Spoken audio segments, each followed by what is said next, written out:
हमने डिफरेंट जो data types पढ़ी हैं उनके वेरिएबल की नेचर को हम देखेंगे किस तरह से काम करते हैं, और थोड़ा सा हम काम करेंगे सी आउट स्टेटमेंट्स के साथ के इससे हम किस तरह बेहतर आउटपुट दे सकते हैं। ठीक है, अभी तक हमने करेक्टर डेटा टाइप को देखा, उसके अंदर करेक्टर स्टोर करके देखा, और ये भी हमने देखा है कि उसके अंदर जो वैल्यू स्टोर हो रही होती है वो बेसिकली आस्क की वैल्यू होती है।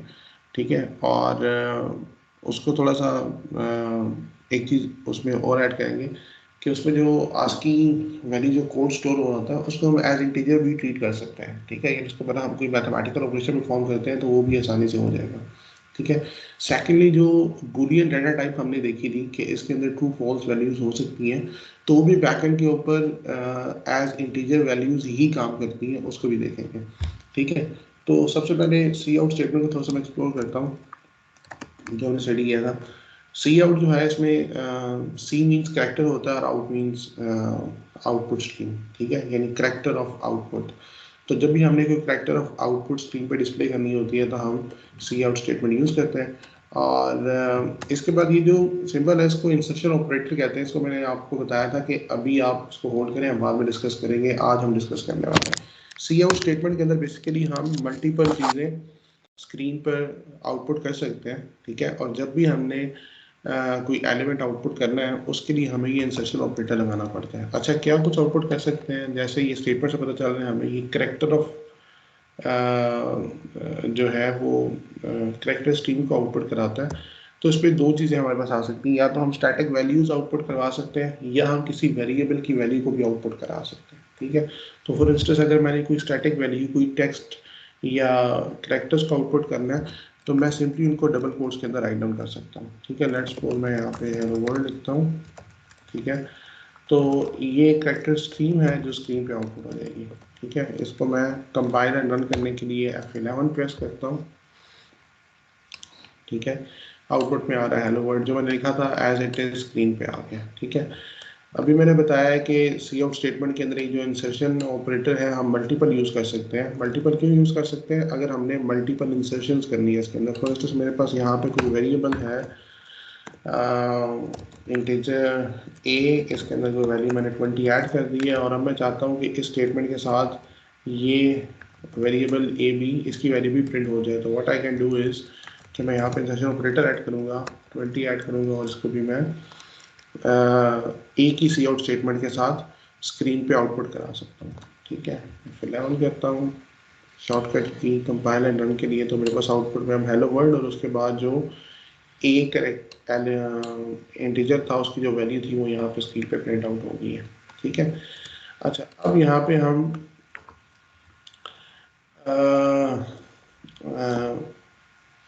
जो हमारे पास बुलियन डेटा टाइप है उसको प्रिंट करके देखते हैं कि उसके अंदर क्या वैल्यू स्टोर होती है। फॉर इंस्टेंस मैं यहाँ पे एक वेरिएबल क्रिएट करता हूँ बुलियन, और इसका नाम रख देता हूँ कोई भी टेस्ट वेरिएबल, और इसके अंदर एक वैल्यू रख देता हूँ ट्रू। ठीक है, इसको जब मैं स्क्रीन पे प्रिंट करता हूँ बाकी सब कुछ रिमूव कर देता हूँ, टेस्ट करके जब हम प्रिंट करेंगे रन तो यू विल सी कि इसने क्या प्रिंट किया 1। मैंने इसके अंदर वैल्यू 2 रखी थी, तो यहाँ पे सी लैंग्वेज जो मुझे आउटपुट दे रही है वो 1 दे रही है। और अगर मैं इसके अंदर वैल्यू फॉल्स रखता हूँ, ठीक है, तो ये मुझे, अगर अब मैं इसको कंपाइलर रन करता हूँ तो अब जो मेरे पास आउटपुट में वैल्यू आती है दैट इज 0। ठीक है, तो इससे एक चीज़ हमें पता चलती है कि जो बुलियन डेटा टाइप है इसके अंदर जो वैल्यू स्टोर होती है वो एक्चुअली ट्रू फॉल्स स्टोर नहीं हो रही होती, वो एक्चुअली 0 1 स्टोर हो रहा होता है। फ्रंट एंड पे हमारी आसानी के लिए जब हम कोड लिखते हैं, ठीक है, तो सी लैंग्वेज ने, जैसे मैंने बताया है कि ये हाई लेवल लैंग्वेज है, ठीक है, ह्यूमन रीडेबिलिटी के क्लोज तरीन होती है, इसलिए हम यहाँ पे इसके अंदर ट्रू फॉल्स लिखते हैं, लेकिन बैक एंड पे सी लैंग्वेज इसके अंदर 0 या 1 स्टोर कर रहा होता है। ठीक है, अगर 0 1 स्टोर कर रहा है तो इट मीन्स मैं खुद भी इसके अंदर 0 1 स्टोर करवा सकता हूँ। तो यहाँ पे अगर मैंने टेस्ट के अंदर फॉर इंस्टेंस फॉल्स प्लेस किया है, उसके बाद मैं इसको स्क्रीन पे प्रिंट करता हूँ, और फिर यहाँ पे दोबारा से टेस्ट वेरिएबल के अंदर ट्रू की बजाय 1 रख देता हूँ। ठीक है, डायरेक्टली, बिकॉज आई नो कि ये एक बूलियन वेरिएबल है, इसके अंदर 0 या 1 स्टोर हो सकता है, ठीक है। और इसको दोबारा से सी आउट करते हैं। अब अगर आप देखेंगे स्क्रीन के ऊपर तो दो वैल्यूज आपको दिख रही होंगी। ये पहली जो वैल्यू है ये इस लाइन नंबर 7 की आउटपुट है, यानी 7 पे जो मैंने वैल्यू सेट की थी 0 और 8 पे प्रिंट किया था तो 0 आ गया, ठीक है। फिर मैंने उसके बाद इसको वैल्यू 1 दी है, उसने वैल्यू 1 प्रिंट कर दी है, ठीक है। तो पता चला कि हम बूलियन वेरिएबल के अंदर ट्रू फॉल्स भी रख सकते हैं, ठीक है। उसके अगेंस्ट भी कंपाइलर इसके अंदर 0 1 ही रखेगा, या अदरवाइज इसके अंदर हम 1 0 डायरेक्टली भी प्लेस कर सकते हैं, ठीक है। अच्छा, व्हाट इफ कि मैं इसके अंदर एक वैल्यू 10 स्टोर कर देता हूँ, ठीक है, या लेट्स सपोज मैं इसके अंदर वैल्यू 30 स्टोर करता हूँ, ठीक है। और अब जब मैं इसको कंपाइल करूँगा तो हमने तो यही पढ़ा है कि जो बूलियन वेरिएबल है उसके अंदर ट्रू फॉल्स होता है, ठीक है। और अभी हमने ये ऐड कर लिया अपनी नॉलेज में कि बूलियन वेरिएबल्स जो हैं वो ट्रू के अगेंस्ट बैकएंड पे 0 1 स्टोर करते हैं और फॉल्स के अगेंस्ट 0 स्टोर करते हैं। लेकिन अभी मैंने वैल्यू इसको 30 दे दी है, तो जब मैं इसको रन करूँगा तो कंपाइलर मुझे एरर कोई नहीं देगा, बल्कि आप देखेंगे जब मैंने इसका आउटपुट किया तो इसने मुझे आउटपुट में क्या वैल्यू दी है, टेस्ट वेरिएबल ने 1, ठीक है। जबकि मैंने इसके अंदर क्या स्टोर करवाया था, 30, ठीक है। अब इसकी रीज़न जानते हैं। इसके अंदर सपोज मैं 30 के बजाय कोई और वैल्यू 450 समथिंग स्टोर करा देता हूँ, और अब मैं इसको दोबारा से रन करता हूँ तो अभी भी आउटपुट देखें क्या आ रही है। ये 0 आउटपुट लाइन नंबर 8 की है जब मैंने इसकी वैल्यू फॉल्स रखी थी, और ये जो इसके बाद 1 आउटपुट है ये लाइन नंबर 10 की है, और इसमें हम देखिए मैंने वैल्यू 450 रखी है, ठीक है। तो बूलियन वेरिएबल्स की नेचर को अंडरस्टैंड कर लें कि C++ के अंदर जो बूलियन वेरिएबल होता है या जो बूलियन डाटा टाइप है उसके अंदर दो तरह की वैल्यूज होती हैं, ठीक है। एक को हम ट्रू दी वैल्यूज बोलते हैं और एक को फॉल्स दी वैल्यू बोलते हैं, ठीक है। मैं यहाँ पे अगर कमेंट्स के अंदर इसको लिख दूँ,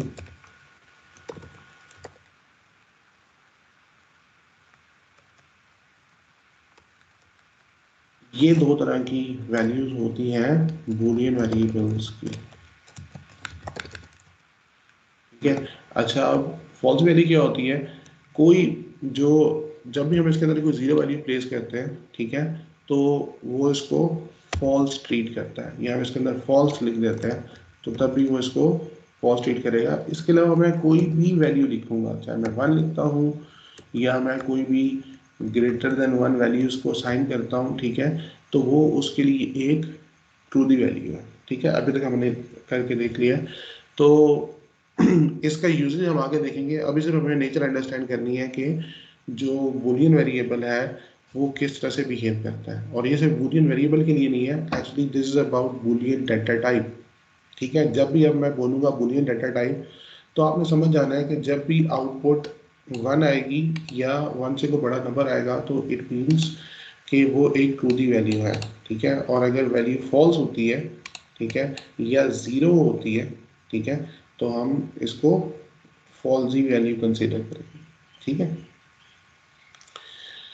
अच्छा, सेकंड बिहेवियर हमने करैक्टर वेरिएबल्स का देखना था, वो भी हम ऑलरेडी देख चुके हैं। जैसे मैंने ये करैक्टर, अभी मैं इसको दोबारा से नहीं कराऊंगा, हमने कोई करैक्टर वेरिएबल CH क्रिएट किया था, उसके अंदर हमने U65 भी रख के देखा था, ठीक है। यानी मैं डायरेक्टली इसमें से 65 भी रख सकता हूँ इसके अंदर, ये भी खत्म करता हूँ वापस आना, मैं डायरेक्टली 65 रखता हूँ तो मैं जब इसका आउटपुट में प्रिंट करता हूँ तो मेरे पास करैक्टर वैल्यूज़ की A ही आती है, ठीक है। यानी अगर मैं उसको सी आउट करता हूँ और यहाँ पे CH लिखता हूँ और आउटपुट करते हैं तो आउटपुट में हमारे पास क्या आ रहा है, A, ठीक है। तो यहाँ से अब ये पता चला कि ये जो करैक्टर वेरिएबल्स होते हैं ये बैकएंड पर क्या वैल्यू स्टोर कर रहे होते हैं, ये वाले आस्की नंबर स्टोर कर रहे होते हैं, ठीक है। जो भी आस्की कोड बनता है करैक्टर A का, उसके अगेंस्ट जो नंबर है मैथमेटिकल वो स्टोर हो रहा होता है, ठीक है। तो इसलिए मैंने जब डायरेक्टली नंबर प्लेस किया ये बिल्कुल वैसे ही है जैसे मैंने बूलियन के अंदर ट्रू लिखा था तो बैकएंड पे 1 स्टोर हो गया था, तो मैंने जब डायरेक्टली 1 लिखा तो फिर भी वो काम कर रहा था। फॉल्स के केस में 0 स्टोर हो रहा था, जब मैंने एक्सप्लिसिटली 0 लिखा तब भी उसने ले लिया। तो बिल्कुल इसी तरह अगर मैं इसके अंदर सिंगल कोट्स के अंदर A लिखता हूँ ये तब भी ले लेगा, और अगर मैं इसके अंदर आस्की वैल्यू लिखूंगा ये तब भी ले लेगा। ठीक है, तो ये कैरेक्टर वेरिएबल्स की नेचर है। ठीक है, बाकी जो इंटीजर, फ्लोट और डबल वेरिएबल्स हैं उनकी नेचर बिल्कुल सिंपल है। उनके अंदर इंटीजर वैल्यूज ही स्टोर होती हैं, और जैसे ही आपको नंबर उसमें स्टोर करते हैं वहाँ एज इट इज उस वेरिएबल के अंदर स्टोर हो जाता है। ठीक है, इन दो डेटा टाइप्स में थोड़ा सा डिफरेंस था जो हमने डिस्कस कर लिया। अब आ जाते हैं अपने आज के टॉपिक के ऊपर। हमने बेसिकली आज, जैसे हमने पहले डिफरेंट ऑपरेटर्स पढ़े हैं, आज हमने उन्हीं मजीद ऑपरेटर्स को देखना है। ठीक है, तो अरिथमेटिक ऑपरेटर्स हमने plus minus, divide, multiply, modulus देख लिया था। उसके बाद दो अरिथमेटिक ऑपरेटर्स हम आज और देखेंगे क्विकली। ठीक है, ये लिखा है, एक को हम बोलते हैं इंक्रीमेंट ऑपरेटर और एक को डिक्रीमेंट ऑपरेटर। डिक्रीमेंट ऑपरेटर्स क्या कहते हैं, ये बेसिकली सिंपली नंबर्स के अंदर एक वैल्यू ऐड करते हैं या सब्ट्रैक्ट करते हैं। फर्स्ट पेपर एक वेरिएबल है इंटीजर, इसका नाम मैं एक्स रख देता हूँ, इनिशियल वैल्यूज को 10 असाइन कर देता हूँ। ठीक है, अब अगर मैंने इसके अंदर 1 प्लस करना है, ठीक है, तो मेरे पास दो तरीके हैं। यानी इस x की वैल्यू को मैं इंक्रीज करना चाहता हूँ बाय नंबर 1, तो मैं क्या कर सकता हूँ, मैं कहता हूँ x equals to x plus 1। ठीक है, पहले तो ये आप अंडरस्टैंड करेंगे ये स्टेटमेंट क्या कर रही है। इस स्टेटमेंट के अंदर आपने अगेन वही प्रेसिडेंस वाले रूल को फॉलो करना है। दो ऑपरेटर्स हैं, इक्वल है और प्लस है। ठीक है, जब भी आपको इक्वल दिखे तो ये तो समझ जाए कि इक्वल जो है ये सबसे लोएस्ट प्रायोरिटी वाला ऑपरेटर होता है। आपकी स्टेटमेंट के अंदर जितने भी ऑपरेटर्स हैं वो सब के सब पहले एग्जीक्यूट होंगे, सबसे लास्ट में इक्वल ऑपरेटर एग्जीक्यूट होने वाला है। तो जब भी आपको इक्वल ऑपरेटर दिखे तो उसके लेफ्ट साइड पे तो एक ही वेरिएबल रहने वाला है। ठीक है, तो आपने डायरेक्टली फोकस करना है राइट साइड पे। ठीक है, तो राइट साइड पे एक ही मेरे पास एक्सप्रेशन है, एक ही ऑपरेटर है x प्लस 1। तो इसमें क्या होगा, वो x की वैल्यू लेगा 10, उसके अंदर 1 प्लस करेगा, आंसर आ जाएगा 11। अब जब यहाँ पे 11 आंसर आ जाएगा, यानी कि इस स्टेटमेंट को जब स्टेप 1 के अंदर रिजॉल्व किया जाएगा तो this will become x equal 11। ठीक है, तो जब आप सी आउट करेंगे तो आपको x के अंदर 11 लिखा हुआ मिलेगा। ठीक है, तो ये एक सिंपल मेथड है जिससे किसी भी वेरिएबल की वैल्यू को by a specific number increase किया जा सकता है। ठीक है, जैसे मैंने x प्लस 1 लिखा है, मैं x प्लस 2 भी कर सकता था। अगेन ये असाइनमेंट ऑपरेटर बाद में एग्जीक्यूट होना है, इस ऑपरेटर ने पहले एग्जीक्यूट होना है प्लस वाले ने। तो पहले x के अंदर 2 प्लस होगा, उसके बाद इसकी आउटपुट आएगी, तो x के अंदर 2 प्लस होके 12 बनेगा, और फिर ये सेकंड स्टेप में ये ऑपरेटर असाइनमेंट चलेगा तो x के अंदर 12 आ जाएगा। ठीक है, यानी कि ये हमारा स्टेप 1 है। ठीक है, और ये स्टेप 2 है। ठीक है, क्योंकि दो ऑपरेटर्स थे, ऑब्वियसली उसने दो स्टेप्स में एग्जीक्यूट होना था। सही है, तो ये वाली स्टेटमेंट हमने यहाँ पे लिखी है। ठीक है, x प्लस 1, क्योंकि ये बहुत कॉमनली यूज स्टेटमेंट है। ठीक है, बहुत ज़्यादा यूज होती है, इसलिए सी प्लस प्लस के अंदर और ऑलमोस्ट सभी लैंग्वेजेस के अंदर हमारे पास इस स्टेटमेंट का एक शॉर्टकट मेथड मौजूद है। ठीक है, एक शॉर्ट ऑपरेटर मौजूद है जिसकी मदद से हम यही काम करवा सकते हैं, और वो ऑपरेटर है इंक्रीमेंट ऑपरेटर। ठीक है, यानी x प्लस 1 मैंने करना है तो इसकी इक्वलेंट जो मेरे पास स्टेटमेंट है that can be x plus plus, बस स्टेटमेंट खत्म हो गई। ठीक है, ये जो स्टेटमेंट है ये एग्जैक्टली ये वाला काम करेगी। ठीक है, मैंने स्टार्ट में आपको बताया था कि कुछ ऑपरेटर्स ऐसे होते हैं जिनको दो ऑपरेटर्स चाहिए होते हैं, लेकिन कुछ ऑपरेटर्स हम ऐसे भी देखेंगे जिनको सिर्फ एक ही ऑपरेटर चाहिए होगा। ठीक है, तो ये उसकी एग्जांपल है कि ये जो एडिशन ऑपरेटर था हमारे पास, इसके अंदर दो ऑपरेटर्स चाहिए थे x और 1। ठीक है, दोनों को प्लस किया। फिर असाइनमेंट ऑपरेटर था, इसमें भी दो ऑपरेटर्स चाहिए थे, लेफ्ट साइड वाला जिसको वैल्यू असाइन करनी है और राइट साइड वाला जो वैल्यू असाइन करनी है। ठीक है, लेकिन इंक्रीमेंट ऑपरेटर के केस में हमें सिर्फ एक ही वेरिएबल चाहिए होता है जिसकी वैल्यू को हमने इंक्रीज करना होता है बाय नंबर 1। ठीक है, तो अगर मैं ये स्टेटमेंट नहीं लिखता और मैं डायरेक्टली ये लिख देता हूँ x प्लस प्लस और फिर मैं इसको सी आउट करता हूँ।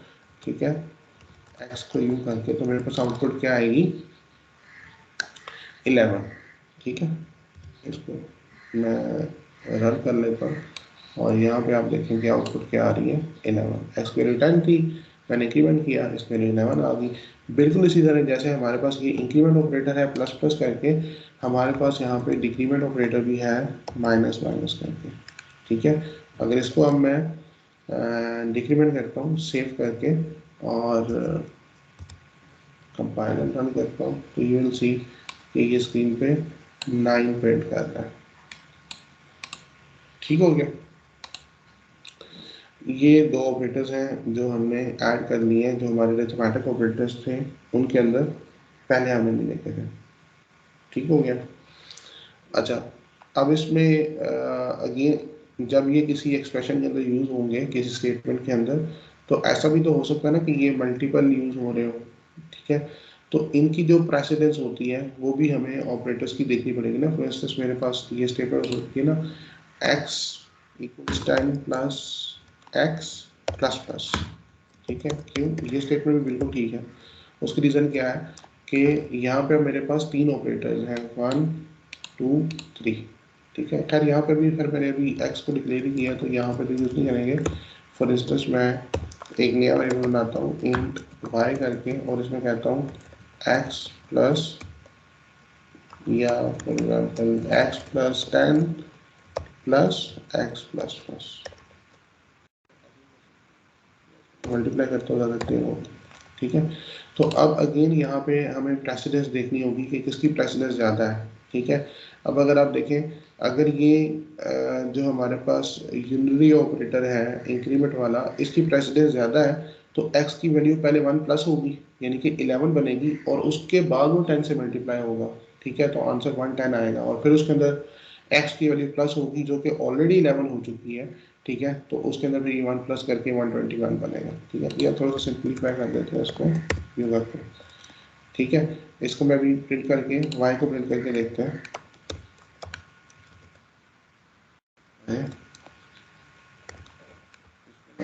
रन करता हूँ। ठीक है, यहाँ पे देखें, जो हमारा x की वैल्यू थी ऊपर 10 थी। ठीक है, और नीचे मैं इसको मल्टीप्लाई कर रहा हूँ 10 के साथ। ठीक है, और अगर मैंने जैसे बताया इसका प्रेसिडेंस का इम्पैक्ट क्या आएगा, अगर मेरे पास इस इंक्रीमेंट ऑपरेटर की प्रेसिडेंस हाई है, तो ये पहले इसको 1 प्लस करेगा, यानी कि 11 करेगा, और फिर इसको मल्टीप्लाई करेगा जो भी इसने एक्शन परफॉर्म करना है। ठीक है, लेकिन हम चूंकि पहले देख चुके हैं कि अरिथमेटिक ऑपरेटर्स में मल्टीप्लिकेशन, डिवीजन और जो हमारे पास मॉडुलस ऑपरेटर था, उनकी प्रेसिडेंस इक्वल होती है, और जब प्रेसिडेंस इक्वल होती है तो उसके बाद देखा जाता है कि इनकी एसोसिएटिविटी क्या है। ठीक है, और एसोसिएटिविटी लेफ्ट टू राइट होती है।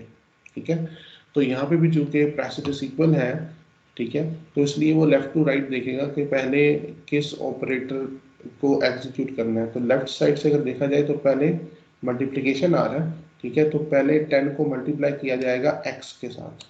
ठीक है, उसके बाद जो इंक्रीमेंट ऑपरेटर है उसको एग्जीक्यूट किया जाएगा, जो कि x प्लस प्लस कर रहा है ना। तो यहाँ पे अगर मैं x की भी वैल्यू प्रिंट करूँ तो वो आपको 11 ही मिलेगी स्टेटमेंट के बाद।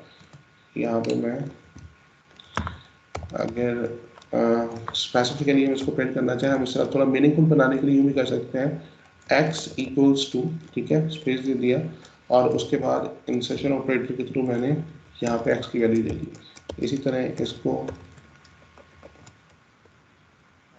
करता हूँ y, और फिर y की वैल्यू। अब इस स्टेटमेंट के बाद हमें दोनों वैल्यूज आउटपुट में दिख जाएंगी।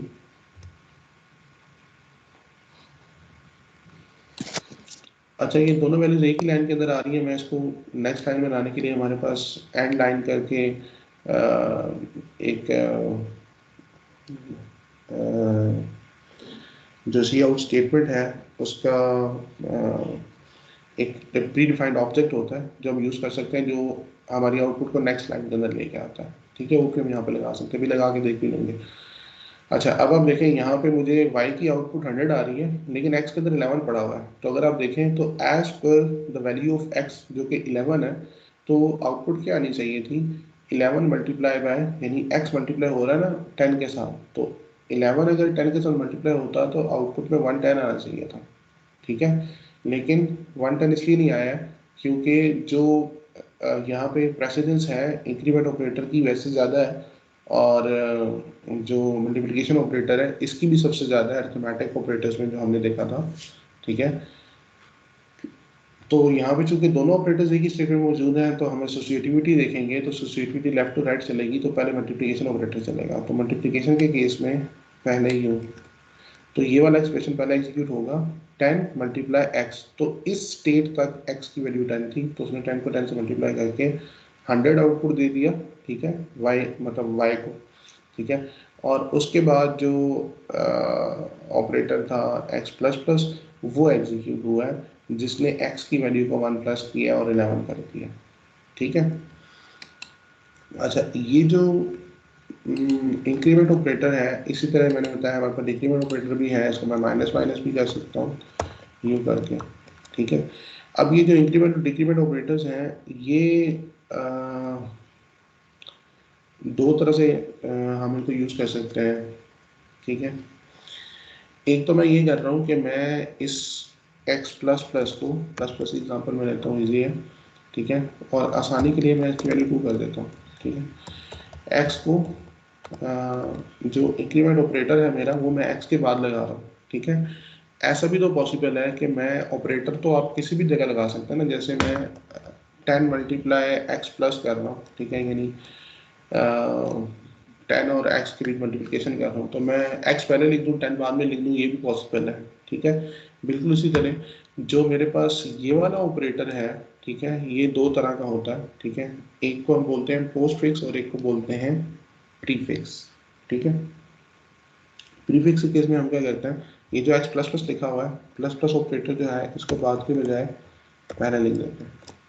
ठीक है, अब इसका इम्पैक्ट क्या आएगा जब मैं इसको एग्जीक्यूट करूँगा, तो आप देखें पहले क्या हो रहा था कि वो यहाँ पे x जो मल्टीप्लिकेशन थी वो पहले कर रहा था x के साथ। ठीक है, और उसके बाद उसकी वैल्यू को इंक्रीमेंट कर रहा था, लेकिन जब मैंने इसको प्रीफिक्स ऑपरेटर कर दिया तो इसने क्या किया, पहले x की वैल्यू को प्लस किया, 2 थी उसकी वैल्यू को 3 किया, और फिर 3 को 10 के साथ मल्टीप्लाई किया, आंसर 30 आया, यहाँ पे 30 आ गया। ठीक है, तो इससे मुझे ये भी पता चला कि जो प्रीफिक्स ऑपरेटर है उसकी प्रेसिडेंस ज़्यादा होती है as compared to postfix operator.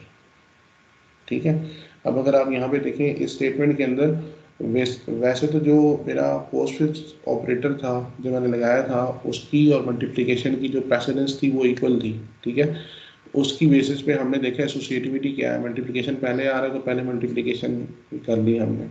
ठीक है, लेकिन प्रीफिक्स के केस में इसकी जो प्रेसिडेंस है वो हाई होती है, इसलिए पहले वैल्यूज़ को इंक्रीमेंट किया जाता है, या अगर ये डिक्रीमेंट ऑपरेटर होता तो पहले इसको डिक्रीमेंट किया जाता और फिर इसको यूज़ किया जाता, यानी इसकी वैल्यू को यूटिलाइज किया गया प्रीफिक्स के केस में। ठीक है, तो x2 था पहले इंक्रीमेंट होकर 3 हो गया, फिर हमने उसको 10 के साथ मल्टीप्लाई किया, जो भी नेक्स्ट ऑपरेटर था वो उसके बाद ही चले। ठीक है,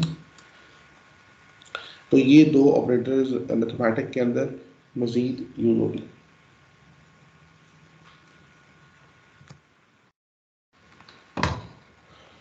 अच्छा जी, इसके अलावा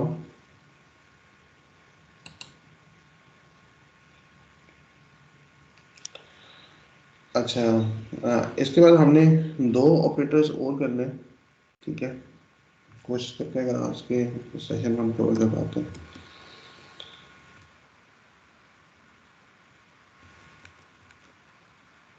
ये वाला सारा मैं मूव कर देता हूँ। ठीक है, मैं दो ही वेरी पे रखता हूँ। ठीक है, और एक वेरिएबल मैं बनाता हूँ बूलियन, जिसको मैं लिखता हूँ रिजल्ट।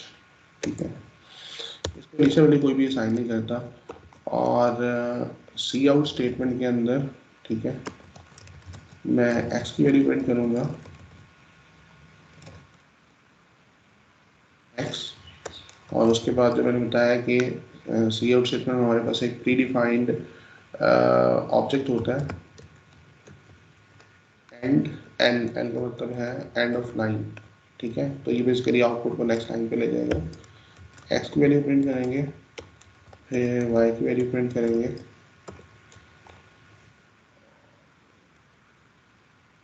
उसके बाद रिजल्ट की वैल्यू प्रिंट करेंगे।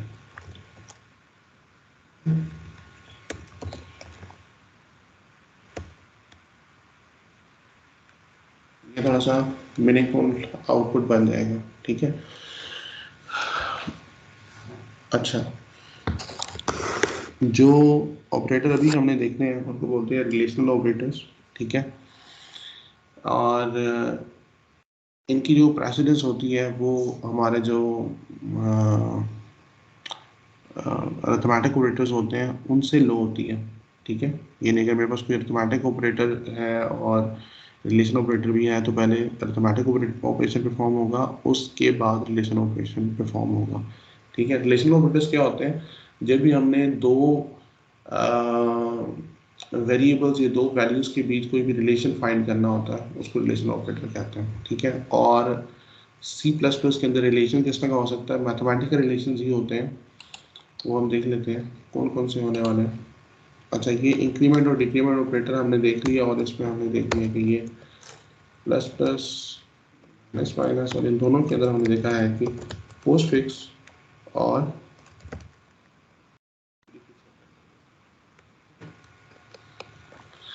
लास्टली अभी हमें करना है रिलेशनल ऑपरेटर। ठीक है, ये हमारे पास सी लैंग्वेज के अंदर कौन कौन से होते हैं। अगर मैंने दो एलिमेंट्स के दरमियान रिलेशन निकालना है तो मैं देख सकता हूँ कि दोनों एलिमेंट्स में से छोटा कौन सा है या बड़ा कौन सा है या ये इक्वल है या नहीं। ठीक है, तो अगर आप इसको मेनली डिवाइड करें तो एक मेरे पास बनता है लेस देन, इसका सिंबल मैं इसके सामने लिख देता हूँ, यू करके लेस देन ऑपरेटर होता है। ठीक है, इसी तरह फिर मेरे पास एक ऑपरेटर है ग्रेटर देन। ठीक है, इसका सिंबल ऑब्वियसली चेंज है, इस तरह से नॉर्मल जो आप मैथमेटिक्स के अंदर यूज़ करते हैं। और उसके बाद इक्वालिटी। ठीक है, अगर मैंने ये चेक करना है कि दो जो वैल्यूज़ हैं वो आपस में इक्वल हैं या नहीं, तो इस तरह से डबल इक्वल हम लगाते हैं तो हमें पता चलता है कि ये इक्वल है या नहीं। इसके लिए हमारे पास एक और भी होता है, हम यूज़ करके नॉट इक्वल टू ऑपरेटर भी यूज़ कर सकते हैं। ठीक है, इसका मतलब होता है कि दोनों इक्वल, दोनों भी देखते हैं हम। ठीक है, इन डिटेल। तो अगेन ऑपरेटर्स को हमने बिल्कुल सेम पैटर्न से यूज़ करना है कि ऑपरेटर के साथ हमारे पास ऑपरेंड्स होते हैं जिन पे ऑपरेटर एक्शन परफॉर्म कर रहा होता है। ठीक है, तो जैसे मैं लिखता हूँ, फॉर इंस्टेंस मेरे पास रिजल्ट वेरिएबल था, जैसे अगर मैं यहाँ पे फॉर इंस्टेंस एक इंटीजर वेरिएबल बनाता हूँ z और इसके अंदर लिखता हूँ x प्लस वाई, तो ये क्या करेगा, x और y की वैल्यू को ऐड करेगा, वो यहाँ पे प्लेस कर देगा। ठीक है, और उसके बाद असाइनमेंट ऑपरेटर की तो वो जो वैल्यू होगी, जो रिजल्ट होगा इनका, वो जी के अंदर स्टोर हो जाएगा। ठीक है, बिल्कुल इसी तरह मैं यहाँ पे सिर्फ ऑपरेटर चेंज करता हूँ, x ग्रेटर देन y लिख देता हूँ। ठीक है, यानी जैसे x प्लस वाई था तो प्लस वाई की जगह मैंने क्या लिख दिया, ग्रेटर देन y। तो अब ये मेरे पास बिल्कुल एक सिंपल स्टेटमेंट है जिसके अंदर अगेन दो ऑपरेटर्स हैं, इक्वल और ग्रेटर देन। तो इक्वल आपको पता है इसकी प्रेसिडेंस तो सबसे लो है। ठीक है, तो बाय ऑल मीन्स पहले ये ऑपरेटर एग्जीक्यूट होगा। तो जैसे प्लस के लिए हमें दो ऑपरेंड्स चाहिए होते हैं, एक्स और वाई हमने ले लिए, यहाँ भी मुझे ग्रेटर देन ऑपरेटर के लिए दो ऑपरेंड्स चाहिए, एक्स और वाई। ठीक है, तो ये इसको चेक करेगा, जब हम इसको एग्जीक्यूट करूँगा तो एक्चुअली जो जब प्रोग्राम एग्जीक्यूट होगा तो वो एक्स और वाई की वैल्यूज़ के दरमियान रिलेशन निकालेगा। ठीक है, इनको हम कंपैरिजन ऑपरेटर्स भी बोलते हैं। ठीक है, ये ज़्यादा सुटेबल वर्ड है, इन दोनों की वैल्यूज को कंपेयर करेगा। अब यहाँ पे जो इंपॉर्टेंट बात है वो ये है कि अगर x की वैल्यू y से बड़ी है तो वो रिजल्ट के अंदर ट्रू स्टोर करेगा। ठीक है, क्योंकि बुलियन, क्योंकि इसका जो रिजल्ट आने वाला है वो बाय ऑल मीन्स एक ट्रू वैल्यू आने वाली है, सॉरी बुलियन वैल्यू आने वाली है। और बुलियन वैल्यू हमें पता चल गया या ट्रू होती है या फॉल्स होती है, या इन अदर वर्ड्स या जीरो होती है या वन होती है। या अगर बिल्कुल ज़्यादा स्पेसिफिकली बात करें तो जो हमारे पास बुलियन है उसकी वैल्यूज या जीरो होती है या एनीथिंग अदर देन जीरो। ठीक है, यहाँ पे मैंने ये ग्रेटर देन लिखा है, इट डज नॉट मीन सिर्फ ग्रेटर देन, इवन अगर ये लेस देन भी होगी, ठीक है, लेस देन भी जीरो होगी, या इसको मैं अगर यूं लिख दूं, एनीथिंग अदर देन जीरो। ठीक है, ठीक रहेगा। ठीक है, शायद अगर मैं कुछ मिस कर रहा हूँ, ऑलमोस्ट सभी के लिए ये टू रिटर्न करता है, सिर्फ फॉल्स या जीरो के केस में फॉल्स रिटर्न करता है। ठीक है, अगर कुछ ना एक्सेप्शन कैरी आएगा तो वो हम रन टाइम पे फिर हम डिस्कस कर सकते हैं। वैसे करेंटली आई नो कि इवन नेगेटिव वैल्यूज के लिए भी वो आपको ट्रू ही रिटर्न करेगा। ठीक है, तो यहाँ भी यही होने वाला है। जो भी रिलेशनल ऑपरेटर है, जैसे अगर आप देखें अभी तक हमने जो ऑपरेटर्स किए हैं, तो हमने ये वैसे डिस्कस नहीं किया कि हर ऑपरेटर जब रिजॉल्व होता है, ठीक है, एग्जीक्यूट होता है, तो एग्जीक्यूशन के बाद एक आउटपुट भी देता है। ठीक है, उस आउटपुट की भी एक डेटा टाइप होती है। ठीक है, मिसाल के तौर पे जैसे अगर आप ये देखें x प्लस वाई करता हूँ मैं, तो x और y जब इस पे ऑपरेशन एडिशन वाला एग्जीक्यूट होगा, तो x और y प्लस होके आउटपुट में एक इंटीजर वैल्यू देगा। इसीलिए मैं असाइनमेंट ऑपरेटर के थ्रू वो जो वैल्यू जिस वेरिएबल में रख रहा हूँ उसकी टाइप में इंटीजर रख रहा हूँ। ठीक है, अब यहाँ पे देखिए मैंने रिजल्ट की टाइप बूलियन क्यों रखी है, क्योंकि मुझे पता है कि इस रिलेशनल ऑपरेटर या जो कंपैरिजन ऑपरेटर है, इसने बाय ऑल मींस मुझे एक बूलियन वैल्यू रिटर्न करनी है। ठीक है, तो जो अरिथमेटिक ऑपरेटर्स हैं वो हमें इंटीजर, फ्लोट, डबल कोई भी इस तरह की वैल्यू रिटर्न करेंगे depending on the type of operands. ठीक है, ऑपरेंड्स की जो टाइप होंगी। अच्छा, इस पे मैं डिटेल में बात करूंगा, क्योंकि अगर आप देखें तो जो अरिथमेटिक ऑपरेटर्स होते हैं, इस पे हमारे पास जो ऑपरेंड की टाइप्स हैं वो मल्टीपल हो सकती है। फॉर इंस्टेंस मैं इंटीजर और फ्लोट को भी तो प्लस कर सकता हूँ। ठीक है, फ्लोट और डबल को भी कर सकता हूँ। तो उस केस में क्या होने वाला है, ठीक है, तो उसमें यानी अब आउटपुट में इंटीजर वैल्यू आएगी या फ्लोट वैल्यू आएगी, आउटपुट वेरिएबल इंटीजर होना चाहिए, फ्लोट होना चाहिए। ये डिफरेंट सिनेरियोज है जो हम बाद में देखेंगे। ठीक है, लेकिन अभी के लिए सिर्फ इतना ही कि जो ऑपरेंड्स होते हैं उनकी जो डाटा टाइप होती है उसकी बेसिस के ऊपर एक्चुअली आउटपुट की डाटा टाइप डिसाइड हो रही होती है। ठीक है, अरिथमेटिक ऑपरेशंस के केस में, अरिथमेटिक ऑपरेटर्स के केस में। लेकिन जो रिलेशनल ऑपरेटर्स हैं हमारे पास, इन सब के केस में जो भी आपके ऑपरेंड की डाटा टाइप है, जो आउटपुट आने वाली है वो बूलियन ही आने वाली है। ये मैं भी दिखाऊंगा, और लाजमी नहीं है कि मैं मेरे जो ऑपरेंड्स हैं वो इंटीजर टाइप के हों। ये भी एक मिसकंसेप्शन होती है, अभी हम इसको डिटेल में देखते हैं। तो ये पार्ट खत्म कर देता हूँ। एक्स और वाई दो वैल्यूज हैं, हमें पता है कि एक्स की वैल्यू वाई से छोटी है, x2 है, y 10 है, तो x greater than y statement गलत है, x y से बड़ा नहीं है। ठीक है, तो सी लैंग्वेज जब इसको कंपैरिजन करेगा, इस ऑपरेटर को एग्जीक्यूट करेगा, तो रिटर्न वो क्या करेगा, फॉल्स। ठीक है, तो अब हम यहाँ पे इसको प्रिंट करके देखते हैं, तो हमें स्क्रीन पे क्या नजर आ रहा है, एक्स वैल्यू 2 थी, वाई की वैल्यू 10 थी, हमने ऑपरेटर क्या लगाया था, ग्रेटर देन का, एक्स ग्रेटर देन वाई, तो आउटपुट आ गई 0। ठीक है, ये अगेन वही चीज़ है, मैंने बताया कि सी लैंग्वेज फॉल्स नहीं स्टोर करता बल्कि वो 0 स्टोर करता है। ठीक है, और ये जो 0 है actually it's an integer value. ठीक है, इसको हम कैसे वेरीफाई कर सकते हैं, अगर मैं इसको इंटीजर भी कर दूँ, ठीक है, और फिर मैं इसको एग्जीक्यूट करूँ, तो यू विल सी कि मेरा प्रोग्राम तब भी एग्जीक्यूट हो रहा है। ठीक हो गया। अच्छा, इसका मतलब फिर ये भी होगा कि अगर मैं बूलियन की वैल्यू को किसी के साथ प्लस माइनस करूंगा तो उस पर भी अरिथमेटिक ऑपरेशंस परफॉर्म हो जाएंगी। यस, क्योंकि उसके अंदर बाय ऑल मींस या 0 होने वाला है या 1, और 0 और 1 इट्स सेल्फ इंटीजर होता है। ठीक है, तो यू कैन से दैट कि ये जो हमारा रिलेशनल ऑपरेटर है, इसकी जो आउटपुट आने वाली है वो एक इंटीजर वैल्यू होती है। ठीक है, लेकिन हम इंटीजर कहते क्यों नहीं है, क्योंकि जब हम इंटीजर बोलेंगे तो इंटीजर के अंदर 0 1 2 3 4 सारे नंबर्स आ जाएंगे। ठीक है, तो स्पेसिफिकली मैं इंटीजर नहीं बोल रहा, इंटीजर का आप समझ लें सबसेट, यानी इंटीजर के अंदर से जो 0 और 1 दो वैल्यूज हैं, अगर सिर्फ इनको पिक किया जाए तो उसको बोलते हैं बूलियन। ठीक है, तो Boolean data type is nothing other than a subset of integer data type, और वो क्या है, जो सबसेट है उसके अंदर दो ही पॉसिबल वैल्यूज हैं, या 0 या 1।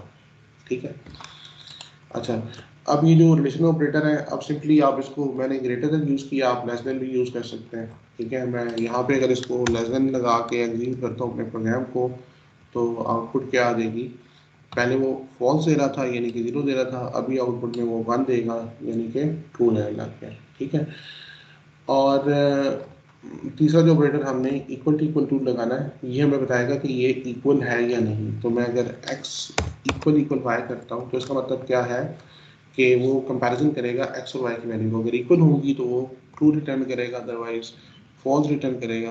तो यहाँ पे चूंकि वो इक्वल नहीं है तो मुझे फॉल्स रिटर्न कर रहा है, 2 और 10 इक्वल नहीं है। अगर मैं दोनों को 10 कर देता हूँ और फिर इसको रिटर्न करता हूँ, तो अब जो मेरे पास आउटपुट आने वाली है वो ट्रू आने वाली है, क्योंकि दोनों वैल्यूज इक्वल है। ठीक है, यहाँ पे कोई बड़ी इंटरेस्टिंग बात है।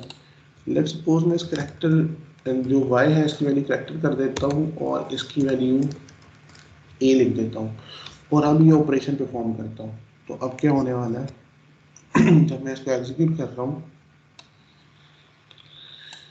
उसने पहली बात तो मुझे एरर नहीं दिया, उसने 10 और a को कंपैरिजन कर दिया है। अब टेक्निक अगर देखा जाए as a name end user, तो a को 10 के साथ उसने कैसे कंपैरिजन कर लिया है। तो हमने ऑलरेडी ये स्टडी कर लिया है कि जो कैरेक्टर वेरिएबल है उसके अंदर भी इंटीजर वैल्यू ही स्टोर होती है।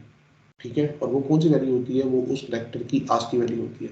तो इट मीन्स अगर मैं इसको 65 करूँ, यानी जो a की वैल्यू है उसकी जो आस्क की वैल्यू का नंबर है वो 65 है, अगर मैं 65 को a के साथ कंपैरिजन करूँ तो मुझे ट्रू आना चाहिए। तो इट इज ठीक है।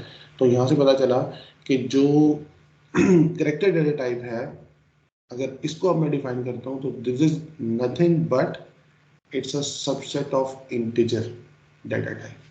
ठीक है, जैसे बुलियन मैंने बोला ना कि वो इंटीजर डाटा टाइप का सबसेट है, इसी तरह जो कैरेक्टर डाटा टाइप है ये भी इंटीजर डाटा टाइप का सबसेट है। अगेन इंटीजर क्यों नहीं बोल रहे, जब मैं इंटीजर बोलूंगा तो इसके अंदर 1 2 3 4 अप टू 500 600 800 कोई भी नंबर आ सकता है, लेकिन मुझे पता है कि जो मेरे पास कैरेक्टर्स है उसकी लिमिट क्या है, 256। ठीक है, हमने देखा था 2 जब 7 करके हम देख रहे थे 0 से लेके 8 बिट्स तक जा रहे थे, तो मैक्सिमम 8 की 8 बिट्स ऑन होंगे तो आपके पास जो मैक्सिमम नंबर आएगा दैट वुड बी 256। तो इट मींस आपका कोई भी कैरेक्टर जो है उसकी आपसी वैल्यू 256 से एक्सीड कर ही नहीं सकती। ठीक है, तो इसलिए जो कैरेक्टर डेटा टाइप है वो भी सबसेट है और उसके अंदर 1 से लेके 256 तक वैल्यूज है। ठीक है, इसलिए ये वाला कंपैरिजन भी यहाँ पे हो गया जो कि हमने कहा। अच्छा, इसको मैं वापस इंट y कर देता हूँ सिंपलिसिटी के लिए। ठीक है, अच्छा, जिन लोगों का थोड़ा सा प्रोग्रामिंग का बैकग्राउंड है ये चीज़ें उनके लिए मैं कर रहा हूँ ताकि जो मिसकंसेप्शन हैं वो दूर हो जाए। अब ये जो रिजल्ट वेरिएबल है इसके अंदर इस एक्सप्रेशन की आउटपुट स्टोर हो रही है और उसकी रीज़न क्या है, क्योंकि दरमियान में असाइनमेंट ऑपरेटर लगा हुआ। ठीक है, आप इसको इस तरह से सोचेंगे तो आपको ज़्यादा आसानी से बात समझ आएगी। अदरवाइज हम लोग नॉर्मली इसको as a name end user देख रहे होते हैं। ओके, ये ऑपरेशन एग्जीक्यूट हुआ या लेट्स सपोज जैसे ही लिखा हुआ ना x इक्वल 5, तो आप इसको as a name end user देखते हो कि x के अंदर 5 स्टोर होंगे। ठीक है, तो आप इसको एज अ प्रोग्रामर देखें कि x के अंदर 5 इसलिए स्टोर हो रहा है कि 5 एक ऑपरेंड है, x भी ऑपरेंड है, दरमियान में एक ऑपरेटर है और ये ऑपरेटर बता रहा है कि राइट साइड वाली वैल्यू को उठा के लेफ्ट साइड वाली वैल्यू के अंदर स्टोर कर दो। अब सिमिलरली यहाँ पे भी अगर आप as a name end user देखें तो ये स्टेटमेंट बिल्कुल समझ नहीं आएगी। ठीक है, यानी एज अ प्रोग्रामर देखें, as a name end user देखें तो ये स्टेटमेंट समझ नहीं आती, result equal x equal equal y। ठीक है, अच्छा, अब इक्वल इक्वल y करके आगे मैं फिर प्लस x, ठीक है, फिर आगे मैं इसके ग्रेटर देन y, ठीक है, फिर मैं इसके less than x plus plus ये भी लगा सकता हूँ, आप जानते हैं। ठीक है, ये स्टेटमेंट हो सकती है, क्यों नहीं हो सकती। ठीक है, सिर्फ क्या होगी, एग्जीक्यूशन आपको थोड़ी सी भी लग रहा होगा कॉम्प्लिकेशन हो जाएगी ना, तो as a name end user तो समझ नहीं आएगी कि ये पॉसिबल है। तो मुझे पता है भाई सबसे पहला इसकी प्रेसिडेंस सबसे लो है तो सबसे पहले ये राइट साइड वाला पोर्शन एग्जीक्यूट होगा। अच्छा, इसमें से किसकी प्रेसिडेंस हाई है मैंने उसको देखना है। ठीक है, तो फिर मैं प्रेसिडेंस की बेसिस पर डिसीजन करूंगा। ओके, पहले मैंने ग्रेटर देन देखना है, लेस देन देखना है, इक्वल इक्वल ऑपरेटर देखना है। ठीक है, किसको देखना है, तो अभी मैंने स्टार्ट में कहा था कि जो हमारे अरिथमेटिक ऑपरेटर्स होते हैं इनकी प्रेसिडेंस हाई होती है एज कंपेयर टू रिलेशनल या कंपैरिजन ऑपरेटर्स। तो अब ये जो राइट साइड है इसमें सबसे पहले कौन से ऑपरेटर्स एग्जीक्यूट होने वाले हैं, अरिथमेटिक ऑपरेटर्स, तो उसमें प्लस है और x प्लस प्लस है। ठीक है, तो ये एक एक्सप्रेशन बन जाएगा, यानी x और y एक एक्सप्रेशन बन जाएगा। ठीक है, और फिर उसके बाद x की वैल्यू प्लस होगी, जो भी x की वैल्यू होगी। ठीक है, और फिर हमारे रिलेशनल ऑपरेटर्स एग्जीक्यूट होंगे, तो यानी x और y की वैल्यू प्लस होके जो 15 आएगी उसका कंपैरिजन होगा y की वैल्यू के साथ, यानी 15 को y के साथ कंपैरिजन किया जाएगा। अच्छा, अब ये भी सोच रहे होंगे कि 15 को y के साथ कंपैरिजन कर लिया हमने, ठीक है, तो उसके बाद फिर ये इसके साथ और x को भी इंक्रीमेंट कर दिया, लेट्स को 6 कर दिया, तो अब यहाँ पे ये कैसे एग्जीक्यूट होगा? ठीक है, अगर इसको वही मैं स्टेप बाय स्टेप लेके चलता हूँ, तो x प्लस वाई की आउटपुट आ गई 15, ठीक है, y की आउटपुट तो जो 5 थी वही रहेगी, 10 थी वही रहेगी, इसकी आउटपुट आ गई 6, ठीक है। तो ये 15 एक्चुअली इसकी वैल्यू के साथ कंपेयर होगा, तो 15 ग्रेटर देन y है या नहीं, फिर इसका कंपैरिजन होगा, ठीक है। तो इसका जब कंपैरिजन होगा तो आपको पता है ग्रेटर देन है, तो आउटपुट में क्या आएगा 1, तो फिर 1 जो है, आउटपुट जो 1 है वो यहाँ पे आ जाएगी ना, तो 1 एक्चुअली फिर इसके लिए एज एन ऑपरेंड काम करेगा, और फिर इसकी वैल्यू और 1 की वैल्यू आपस में कंपैरिजन होगी, ठीक है। और अगेन चूंकि ये पोस्ट फिक्स ऑपरेटर है, तो पहले वैल्यू कंपैरिजन होगी, फिर उसके बाद वो उसको इंक्रीमेंट करेगा, ठीक है। अगर ये प्रीफिक्स होती तो पहले वैल्यू इंक्रीमेंट होती और फिर उसके बाद वो इसको मतलब पहले इंक्रीमेंट करता फिर कंपैरिजन करता, ठीक है। तो अब एज अ लेमैन यूजर तो ये स्टेटमेंट समझ आने वाला ही नहीं है, ठीक है। और अगर आप ये भी कंसीडर नहीं कर रहे कि इस ऑपरेटर की, रिलेशन ऑपरेटर की जो आउटपुट है वो बाय मींस एक इंटीजर आने वाली है, या 0 या 1, ठीक है। अच्छा मैं ये भी तो कर सकता हूँ ना, अब देखें मैंने थोड़ा मुश्किल ज़्यादा ही कर दिया था, इजी करता हूँ। मैं कहता हूँ x ग्रेटर देन y, ठीक है, कि ये जो भी ऑपरेशन परफॉर्म होगा इसके बाद मैं इसमें वैल्यू 1 प्लस करना चाहता हूँ, ठीक है। सपोज ये भी कर सकता हूँ, लेकिन यहाँ पे चूंकि अरिथमेटिक ऑपरेटर्स की प्रेसिडेंस हाई है तो पहले ये एग्जीक्यूट हो जाएगा, ठीक है। अच्छा अगर आप एक्सप्लिसिटली किसी एक्सप्रेशन को हाई प्रेसिडेंस देना चाहते हैं कि नहीं भाई ये सबसे पहले एग्जीक्यूट हो, ठीक है, तो आप उसको स्मॉल ब्रैकेट्स के अंदर भी प्लेस कर सकते हैं, स्मॉल ब्रैकेट्स की प्रेसिडेंस सबसे ऊपर होती है। तो मैं क्या करता हूँ, अब वैसे तो इस स्टेटमेंट को देखा जाए, एक्सप्रेशन को देखा जाए, तो पहले x के अंदर 1 प्लस होगा क्योंकि अरिथमेटिक ऑपरेटर की प्रेसिडेंस हाई है, ये 11 बनेगा और फिर कंपैरिजन होगा x ग्रेटर देन 11, ठीक है। लेकिन मैं चाहता हूँ नहीं, पहले ये वाला एक्सप्रेशन एग्जीक्यूट, ठीक हो गया। अब ये वाला एक्सप्रेशन पहला एग्जीक्यूट होगा तो x ग्रेटर देन y है या नहीं, इसकी आउटपुट आएगी, इसकी इसकी जो आउटपुट आएगी उसके अंदर 1 प्लस करता हूँ, तो भाई ये कैसे पॉसिबल है? एज अ लेमैन यूजर अगर आप देखें, मैथमेटिकली देखें तो ये पॉसिबल नहीं है, ठीक है, ये स्टेटमेंट फिर उसके अंदर 1 प्लस करना। लेकिन as a programmer you know that कि ये जो एक्सप्रेशन है इसकी आउटपुट में एक इंटीजर वैल्यू आने वाली है। अगेन इंटीजर से मेरी मुराद बूलियन वैल्यू है 0 या 1, ठीक है। तो 0 और 1 दोनों इंटीजर्स ही होते हैं, तो वो इसमें प्लस हो जाएंगे, तो इट मीन अगर ये स्टेटमेंट ट्रू हो जाती है तो 1 आएगा तो 1 प्लस 1 2 हो जाएगा, ठीक है। और अगर ये स्टेटमेंट फॉल्स हो जाती है तो 0 आ जाएगा, 0 प्लस 1 1 आ जाएगा, ठीक है। तो तब भी मेरे पास रिजल्ट के अंदर आंसर आ ही जाएगा। यहाँ पे भी दो इंटरेस्टिंग फैक्ट्स देखेंगे हम। अभी देखें जो स्टेटमेंट की आउटपुट थी वो क्या थी, फॉल्स थी, x ग्रेटर देन y नहीं है, तो यहाँ पे 0 आउटपुट आ गई, 0 के अंदर 1 प्लस हुआ तो 1 आ गया रिजल्ट के अंदर, ठीक है। अच्छा सपोज कि मैं x की वैल्यू ग्रेटर देन बना देता हूँ y से, तो अब ये स्टेटमेंट ट्रू हो जाएगी, यहाँ पे 1 आएगा, ठीक है, और उसके अंदर 1 प्लस होगा तो आउटपुट 2 आनी चाहिए। मैं इसकी डेटा टाइप बूलियन कर देता हूँ।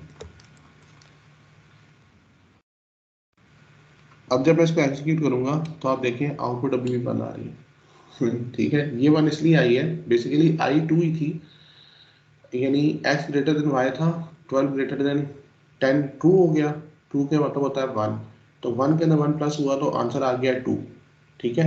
लेकिन मैंने बताया है कि बूलियन जो डेटा टाइप होती है इसके अंदर या 0 होता है या 1 होता है, तो 2 जो है अगर उसको देखा जाए तो ट्रू हमारी टू दी वैल्यू होती है, यानी anything other than 0 is true, ठीक है। तो बूलियन ने देखा कि मेरे पास एक ट्रू दी वैल्यू आई है, तो इसलिए उसने रिजल्ट के अंदर क्या वैल्यू स्टोर कर दी 1, जिसको वो ट्रू कंसीडर करता है। तो बूलियन डाटा टाइप के अंदर जब भी आप कोई भी वैल्यू देंगे, जैसे मैंने 30 दे के आपको दिखाया था, 450 दे के दिखाया था, तो उसने उसके अंदर क्या स्टोर किया था, 1 ही स्टोर किया था, ठीक है। तो यहाँ भी ऐसा ही होगा कि ये जो स्टेटमेंट है इसकी आउटपुट वैसे तो 2 आई है, अगर मैं इसकी इंटीजर वैल्यू रखता तो ये मुझे आउटपुट में 2 ही देता, यानी अगर मैं इसको इंटीजर वैल्यू दे दूँ, टाइप कर दूँ डाटा टाइप और फिर इसको आउटपुट करूँ, तो आप देखिए अब आउटपुट 2 आ रही है, ठीक है। अदरवाइज इसकी आउटपुट क्या आने वाली थी 1, क्योंकि बूलियन के केस में कोई भी ट्रू दी वैल्यू होगी तो आउटपुट 1 आती है। ये हमारे कंपैरिजन ऑपरेटर्स हैं जो हम डिफरेंट स्टेटमेंट्स के अंदर यूज़ करेंगे। और रिजल्ट्स वगैरह देखेंगे। इक्वल इक्वल जैसे होता है बिल्कुल वैसे ही नॉट इक्वल होता है, ये इसका रिवर्स पार्ट होता है। ठीक है, रिवर्स मतलब ये ट्रू रिटर्न करेगा अगर दोनों ऑपरेंड्स जो है वो इक्वल है, उनकी वैल्यू इक्वल है। ठीक है, और ये तब ट्रू रिटर्न करेगा अगर दोनों की वैल्यू इक्वल नहीं है। ठीक है, यानी अगर मैं एक्स और वाई के अंदर 10 वैल्यू स्टोर करता हूँ और दोनों के अंदर 10 वैल्यू स्टोर कर देता हूँ और फिर ये इक्वल इक्वल ऑपरेटर लगाता हूँ, तो मुझे आउटपुट में क्या आएगा? ट्रू, कि 10 के इक्वल है। और वही वैल्यूज देके मैं अगर ये वाला ऑपरेटर लगाता हूँ तो मुझे आउटपुट क्या आएगी? फॉल्स। फॉल्स क्यों आएगी? क्योंकि ये ऑपरेटर ये चेक कर रहा है कि दोनों की वैल्यू डिफरेंट है या नहीं। ठीक है, तो इसको हम यूँ भी कह सकते हैं कि ये चेक करता है इक्वल है या नहीं, और ये चेक करता है डिफरेंट है या नहीं, इसको ऑपरेट करना है। ठीक है, दोनों इक्वालिटी ऑपरेटर ही होते हैं। ठीक है, ये बिल्कुल वैसे ही है जैसे लेस देन चेक करता है कि लेफ्ट साइड वाला ऑपरेंड जो है वो राइट साइड वाले ऑपरेंड से छोटा है या नहीं, और ग्रेटर देन क्या चेक करता है कि लेफ्ट साइड वाला ऑपरेंड राइट साइड वाले ऑपरेंड से बड़ा है या नहीं। ठीक है, तो ये बिल्कुल उसका रिवर्स पार्ट है। इस ये जो ऑपरेटर्स हैं लेस देन ग्रेटर देन, इनके साथ हम इक्वल टू भी यूज करते हैं। वो आगे चल के मैं एक्सप्लेन कर दूंगा जब हमें ज़रूरत पड़ेगी। थोड़ा सा मैं बता देता हूँ, जैसे लेस देन होता है इस तरह हमारे पास लेस देन इक्वल टू भी होता है। ठीक है, less than equal to, less than और इक्वल टू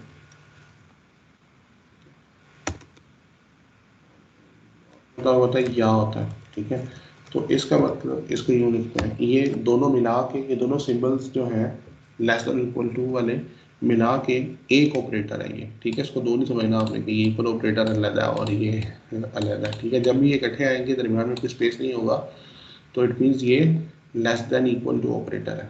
ठीक है, और इस केस में जो कंपैरिजन होता है तो मैच करता है दोनों के वैल्यूज को। अगर लेफ्ट साइड वाला ऑपरेंड राइट साइड वाले ऑपरेंड की वैल्यू से छोटा है या इक्वल है तो आउटपुट में ट्रू आता है। मिसाल के तौर पे जैसे अभी अगर आप देखें ना, मैं 10 को 10 के x को और y को 10 कर देता हूँ और यहाँ पे रिजल्ट के अंदर लिखता हूँ यही x लेस देन y। ठीक है, तो इसकी आउटपुट फॉल्स आने वाली है। क्यों? क्योंकि x जो है उसकी वैल्यू 10 है, y की वैल्यू भी 10 है, तो x y से छोटा नहीं है। ठीक है, मैं तो ये चेक कर रहा हूँ ना कि क्या x y से छोटा है, तो आउटपुट आएगी नो, फॉल्स। ठीक है, अब मैं रन करके नहीं दिखा रहा, बस ट्रस्ट कर लें। ठीक है, और अगर मैं यहाँ पे लेस देन इक्वल टू लगा दूंगा तो अब आउटपुट आएगी ट्रू। क्यों? अब मैं ये चेक कर रहा हूँ क्या x की वैल्यू y से छोटी या इक्वल तो नहीं है। ठीक है, जिसमें लिखा है लेस देन और इक्वल टू। ठीक है, तो ये दो चीजें चेक कर रहा होगा। अगर x की वैल्यू y से छोटी है तब भी ट्रू रिटर्न करेगा, और x की वैल्यू y के इक्वल है तब भी ट्रू रिटर्न करेगा। ठीक है, सिमिलरली मेरे पास greater than equal to operator भी होता है, ये भी यही काम करेगा कि x की वैल्यू अगर y से ग्रेटर है तब भी ट्रू रिटर्न करेगा, और x की वैल्यू y के इक्वल है तब भी ट्रू रिटर्न करेगा। सही है, तो ये हमारे पास रिलेशन ऑपरेटर्स हैं जो हम डिफरेंट स्टेटमेंट्स के अंदर यूज करेंगे, और इनका रिजल्ट हमेशा पूलिंग वैल्यू आएगी, और उस पूलिंग वैल्यू को हम आगे पे डिफरेंट टेक्निक्स देखेंगे कैसे हम यूटिलाइज करते हैं अपने प्रोग्राम्स बनाने के लिए। ठीक है,